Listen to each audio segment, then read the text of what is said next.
ExxonMobil, Chevron, BP, Shell, ConocoPhillips, Marathon, Valero.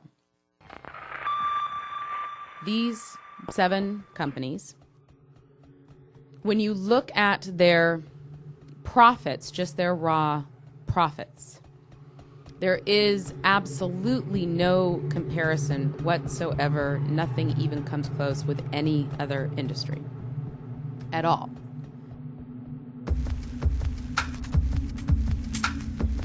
And what I'm concerned about is profits. And why am I concerned about profit? And why the subtitle is The World's Most Powerful Industry is that I am equating profit with power. Profit is the cash on hand that the industry has left over to do with whatever it wants.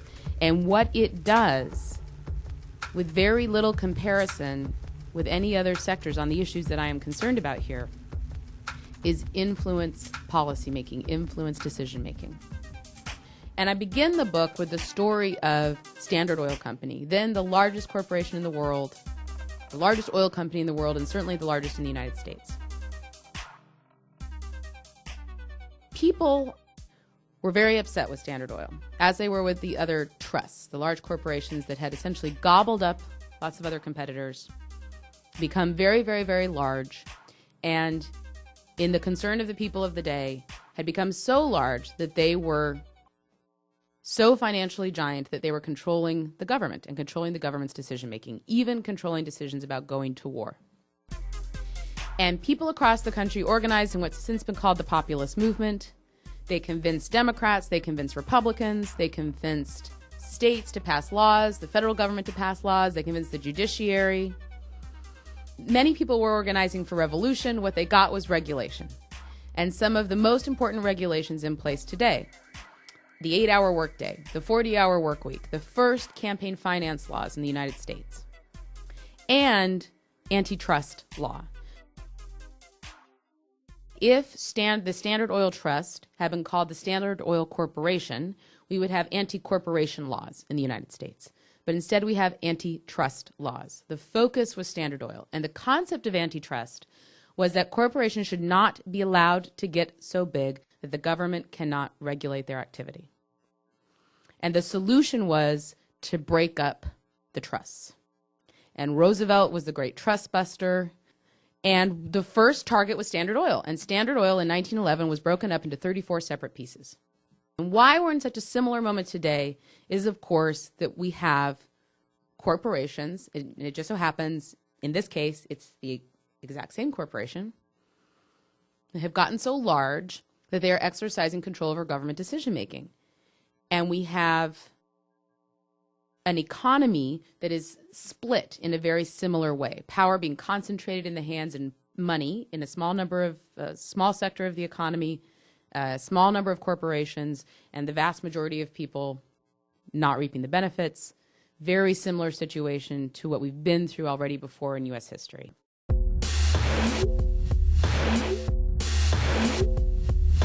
So ExxonMobil itself spent 14 times more money on lobbying between about 1989 and today, 14 times more on lobbying than it spent on campaign giving. As I said, I have worked on the Hill, and I can personally attest to the way this money just filters through every pore of government policymaking.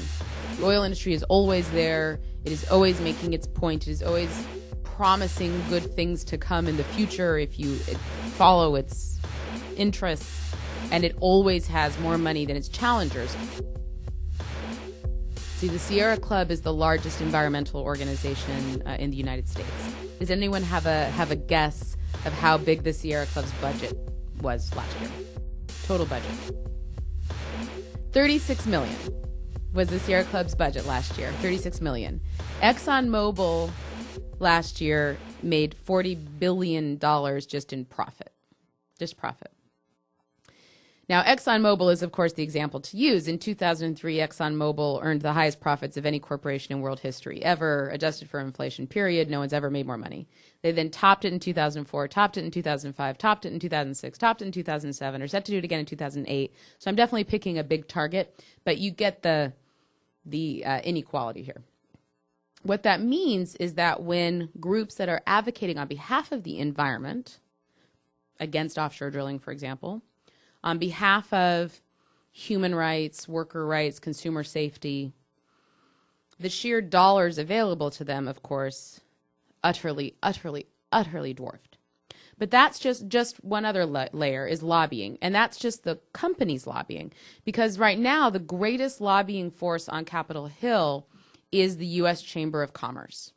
The U.S. Chamber of Commerce spends twice as much on lobbying as the next lobbying group. And the next lobbying group is the American Medical Association. But then there are other avenues of influence that are less obvious. So, for example, on this issue of climate change, this is now a fairly well-known example with ExxonMobil, where ExxonMobil spent millions of dollars, particularly over the course of the 90s, but also into this century, funding climate skeptics. You know, three scientists who believe that climate change is not a real phenomena and 3 million who believe that it was, yet these three had a voice equal to these 3 million. Why was that?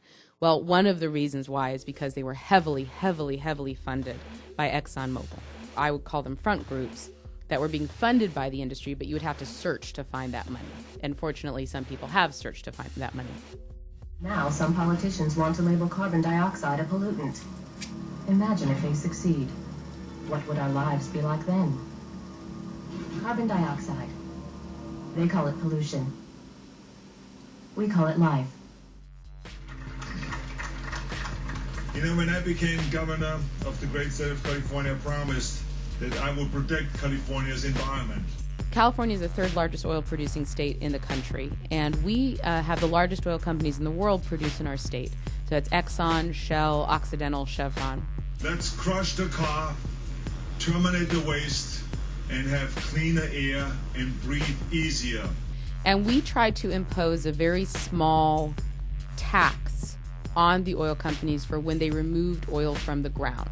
California is one of the wealthiest states in the country, really in the world. We also, you may now know, just barely escaped asking the U.S. Treasury for a $7 billion bailout for our state because we're that broke.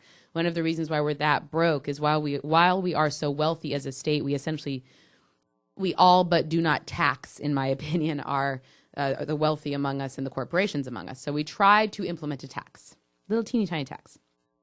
It became the most expensive ballot measure in the history of the United States. The oil industry spent $100 million to defeat this measure. For every $1 the proponents spent, the oil industry spent double, and they were always ready to spend 3 times, 4 times more.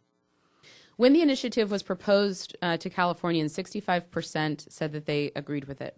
5 months later, they voted against it, and it went down. And the reason why it went down, what people said at the polls, was that they were convinced that if they voted for it, their gas prices would rise. And that was due to being pounded with this message over and over and over again through commercials, through flyers, through independent research that showed that gas prices would rise.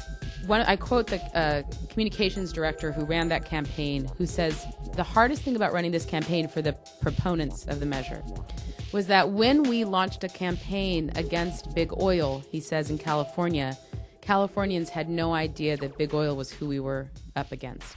Because everything they put out was done through front groups, was done. You never saw a Chevron CEO or executive speaking to the public. You never saw them quoted in the newspaper. You never saw a flyer that said, no on Prop 87 by Chevron.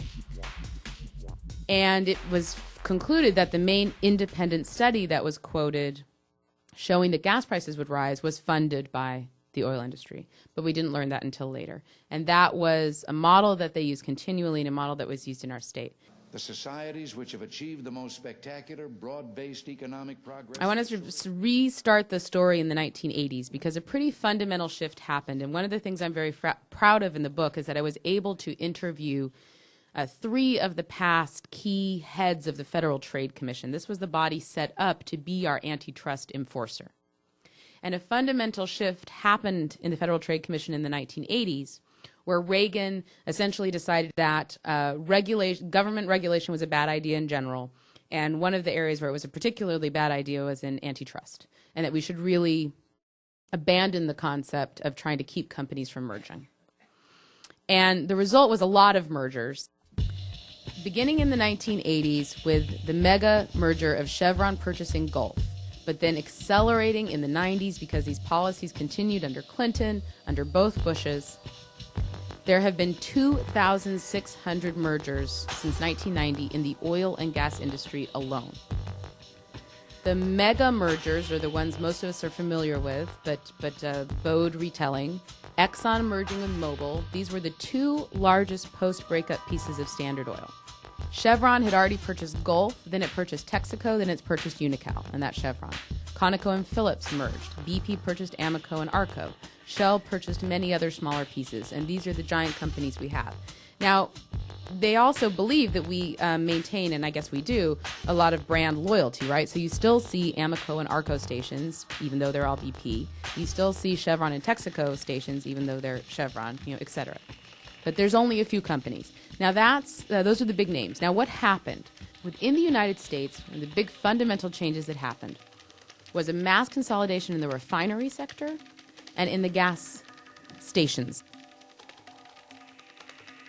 So a very small number of companies bought up all the refineries, and a very small number of companies bought up all the gas stations. Such that there was this mythical thing, you might remember it, it was called the independent gas station and the independent refinery, kind of like the independent bookstore. The independents were competitors for price. The independents have been essentially pushed out. Not only that, but the companies closed down refineries. So they closed down about half of the refineries that were in existence before they started consolidating. They haven't built any new ones. Consolidation, concentration, pushing out competitors. What that has meant is more control over price. Instead of searching for oil outside, they went hunting for oil on Wall Street. So part of why they bought each other up was to consolidate their reserves. So that we now have Exxon and Chevron and BP and Shell and the large companies control 13% of the world's oil. They are now heavily vertically integrated, right? So the company owns the field, owns the pipeline, owns the refinery, owns the gas station, or leases the gas station, which means they have a tremendous amount of decision-making on price along the whole chain of events. The price of crude oil began its rise in the year 2000. This is a very important year and a very important moment and very important for our discussion of the financial markets right now. In the year 2000, the largest oil companies joined with the nation's largest banks and Enron to lobby the federal government. And in particular, they lobbied one guy, Phil Gramm, Senator Phil Gramm of Texas, to get him and to get the government to deregulate some pretty important sectors of the U.S. economy. One of those sectors was certain energy futures trades. And the first beneficiary of this deregulation was Enron, which is why it's referred to as the Enron loophole.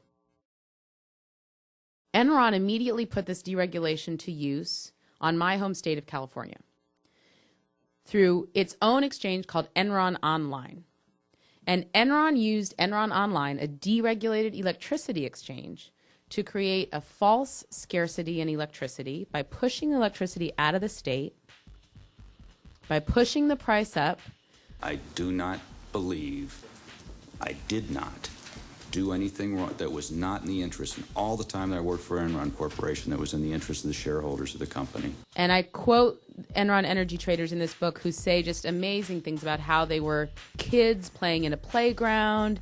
There was no rules. Nobody was watching because it wasn't regulated.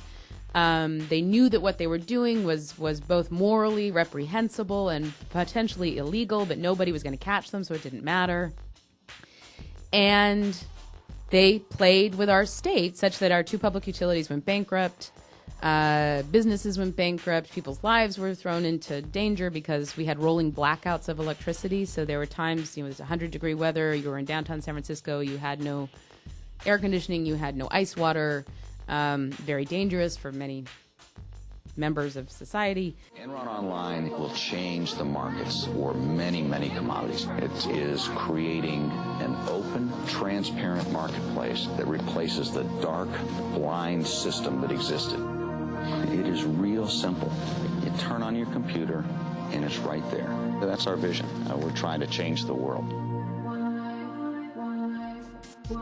The Enron energy traders, however, live on. And guess where they work? They now work at the nation's oil companies. They now work at the nation's surviving banks. The two investment banks that have survived the crash are Goldman Sachs and Morgan Stanley. They have all but morphed into oil companies themselves. They have bought oil fields, they have bought oil pipelines, they have bought tankers. But more importantly, these two banks, together with BP, Shell, and Total, set up their own crude oil exchange, identical in concept to Enron Online, their own deregulated crude futures exchange on which to trade crude futures, over which there was zero U.S. government regulation. It's based in Atlanta, no U.S. government regulation. Enron's energy traders now trade in crude. They work for the banks, they work for the oil companies, and they work for hedge funds. And they are doing to crude what they did to electricity. And they are doing to the world what they did to California. Essentially, this began in 2000. This is the same time that oil prices began their rapid rise. The only equivalent rise in the price of oil, by the way, that we've experienced was in 1973 and in 1979. Periods of intentional manipulation of price. In those cases by OPEC nations. In this case by energy traders who have not necessarily political objectives, as OPEC did at the time, but certainly economic objectives that have political ramifications. The price of oil really began at skyrocket in 2006. That is the precise moment when the number of trades of crude on the unregulated ICE, it's called ICE, the Intercontinental Exchange, surpassed those of crude being traded on the regulated New York Mercantile Exchange. That's when the price catapulted. And I think that we should look at offshore drilling and implement it in a way that allows us to get some additional oil. There's three basic reasons why the oil industry is making the mega profits it's making. One, of course, is consumption of their product. The other is the rapid rise in the price of crude. And the other is mass consolidation in the industry. Concentration, consolidation in the industry. To develop all the energy we need in an environmentally friendly way. It's going to be vital that we develop all sources of energy to fuel the future growth of the world economy and its growing population. It's going to be oil and gas, coal, nuclear, wind and solar. We're going to need them all. One of those examples is liquefied natural gas. Natural gas is one of the world's cleanest fuels, but most of it is found far from where it's needed. We have a number of different technologies that we're developing to ensure a reliable supply of natural gas for Europe. We take the gas, liquefy it, and that allows us to ship it over enormous distances. ExxonMobil has found ways to transport as much as 80% more liquefied gas than was possible before, and bring more energy to more people all over the world. There's a lot of debate and discussion around the topic of peak oil. What I will say in my framework on peak oil, and a person who I recommend folks read is a man named Mark Simmons. He wrote Twilight in the Desert, and he suggests that the entire world, not just the United States, which reached its peak in 1970, but the world has already reached its peak. It basically, production has peaked and will be on a downward slide. I'm not sure if that's right. I don't think anyone can say if that's right. The oil countries lie about how much oil they have. The oil companies lie about how much oil they have. No one knows for sure. What we do know for sure is that at this moment, and demand may in fact slack significantly if we remain in a recession, but at this moment, we consume between 4 and 6 barrels of oil for every one that we produce. We're going to run out. It's a non-renewable natural resource. The oil companies estimate, and they may be right, that there are trillions of barrels of oil offshore, that there's trillions of barrels of oil in the tar sands, that there's trillions of barrels of oil in the shale regions. Basically, if we let them go get it, they'll find plenty of oil. They may be right. I don't know. Nobody knows. We do know that there will be massive consequences of allowing them to pursue that agenda. Not to mention an agenda of pursuing the conventional oil that is out there. And the conventional oil, 50% of it just about is in just 3 countries, Iran, Iraq, and Saudi Arabia. Clean coal technology is something that can make America energy independent. We need to no longer be dependent on Middle Eastern oil. Seems to me to imply that we are suffering some pretty serious consequences of being dependent on Middle Eastern oil. And if you listen to Alan Greenspan, the former head of the Federal Reserve, General Abizad, the former head of U.S. Central Command in Iraq, it is because the war in Iraq is about oil. Because there's no easy oil anymore, people like Yap spend every day inventing new technologies, like the snake well, to get the oil that was previously impossible to get to. One of the things I did, and it was very painstaking, and I hope you enjoy and reap the benefits of it, was to read through the 10K SEC tax filings that all the oil companies make for every year for many years. And these are big documents, and they're very boring, but I read them. And what I found was, first of all, it's very difficult to figure out exactly how much money the oil companies are spending on green energy. They really don't want you to calculate it. They put their green energy numbers into large categories, and those large categories include things like production in the tar sand region of Canada, which is 3 times more climate change inducing than regular production, and that's counted as a green energy investment. So I had to try and find the actual green energy investments, the stuff they advertise, right? The solar, the wind, the geothermal, the stuff that's in their commercials, right? They don't count clean coal. They give them a little bit of credit for not considering that that's a green technology. And so what I found by reading their tax returns, and I have to say, and if anyone reads my numbers, they may get annoyed at me depending on your perspective, I was very, very generous to what I counted for the oil companies so that no one could say that I wasn't being. The company that spent the most money on green alternatives in 2007 and 2006 was BP. However, being the best meant that it spent 4% of its total expenditures on green energy. Now, nice, 4% is nice, but does it qualify the company as beyond petroleum? The other companies were 2%, 0.5%, 0 for ExxonMobil in 2006. It then added some investments in 2007 to bump itself over that 0 margin. And suddenly, I mean, it's been wild, right, to watch ExxonMobil suddenly feel that it needs to embrace green energy. Lee Raymond was infamous, the former CEO of Exxon, for saying, why on earth would we invest in green energy? We are the most profitable industry in the history of the entire planet. Why would we do that? And now Exxon's trying to paint itself as a green energy company. It's amazing. Why is your company not investing in renewables? Well, thank you, Mr. Chairman, for giving me the opportunity to address the area of alternative fuel. They do not intend to be energy companies. Do not believe their commercials. On the energy balance. How much have you invested in renewable energy, Mr. Simon? And I will get to that, Mr. Chairman. I only have 5 minutes. What is the investment in renewable energy? Please. Recognizing that we needed to do something of a great magnitude, we initiated the Global Climate and Energy Project at Stanford University, which is about how much money are you putting into that? $100 million investment. $100 million, but you made $40 billion last year. Mr. Chairman, putting more money into something does not necessarily equal progress.